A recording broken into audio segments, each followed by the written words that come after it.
ಸುಲಭ ಜೀವನಕ್ಕಾಗಿ ಪ್ರಾರ್ಥಿಸಬೇಡಿ. ಕಷ್ಟವನ್ನು ಸಹಿಸಿಕೊಳ್ಳುವ ಶಕ್ತಿಗಾಗಿ ಪ್ರಾರ್ಥಿಸಿ.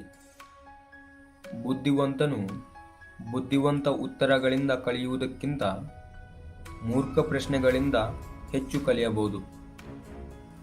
ತಪ್ಪುಗಳನ್ನು ಒಪ್ಪಿಕೊಳ್ಳುವ ಧೈರ್ಯವಿದ್ದರೆ ಅದು ಯಾವಾಗಲೂ ಕ್ಷಮಿಸಲ್ಪಡುತ್ತದೆ. ನೀವು ಒಂದು ವಿಷಯದ ಬಗ್ಗೆ ಹೆಚ್ಚು ಸಮಯವನ್ನು ಯೋಚಿಸುತ್ತಿದ್ದರೆ ನೀವು ಅದನ್ನು ಎಂದಿಗೂ ಮಾಡಲಾಗುವುದಿಲ್ಲ. ಅಮರತ್ವದ ಕೀಯು ಮೊದಲು ನೆನಪಿನಲ್ಲಿಟ್ಟುಕೊಳ್ಳಲು ಯೋಗ್ಯವಾದ ಜೀವನವನ್ನು ನಡೆಸುವುದು. ನೀವು ಜೀವನವನ್ನು ಪ್ರೀತಿಸಿದರೆ ಸಮಯವನ್ನು ವ್ಯರ್ಥ ಮಾಡಬೇಡಿ, ಏಕೆಂದರೆ ಸಮಯವು ಜೀವನದಿಂದ ಕೂಡಿದೆ. ಕೇಳುವ, ಯೋಚಿಸುವ ಮತ್ತು ಗಮನಿಸುವವನು ಅತ್ಯಂತ ಅಪಾಯಕಾರಿ ವ್ಯಕ್ತಿ.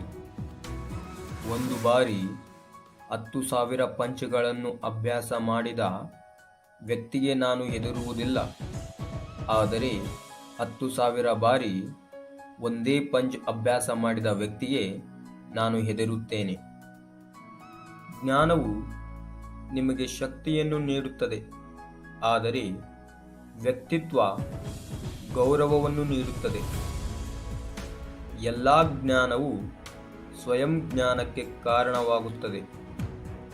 ಹರಿಯುವ ನೀರು ಎಂದಿಗೂ ಹಳೆಯದಾಗುವುದಿಲ್ಲ ಎಂಬುದು ಕಲ್ಪನೆ. ಆದ್ದರಿಂದ ಹರಿಯುತ್ತಲೇ ಇರಿ. ತನ್ನನ್ನು ತಿಳಿದುಕೊಳ್ಳುವುದು ಎಂದರೆ ಇನ್ನೊಬ್ಬ ವ್ಯಕ್ತಿಯೊಂದಿಗೆ ತನ್ನನ್ನು ತಾನು ಅಧ್ಯಯನ ಮಾಡುವುದು.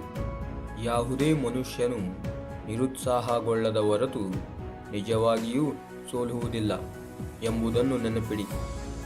ನಿಜವಾದ ಜೀವನವು ಇತರರಿಗಾಗಿ ಬದುಕುವುದು. ಸೋಲಿಗೆ ಭಯಪಡಬೇಡಿ.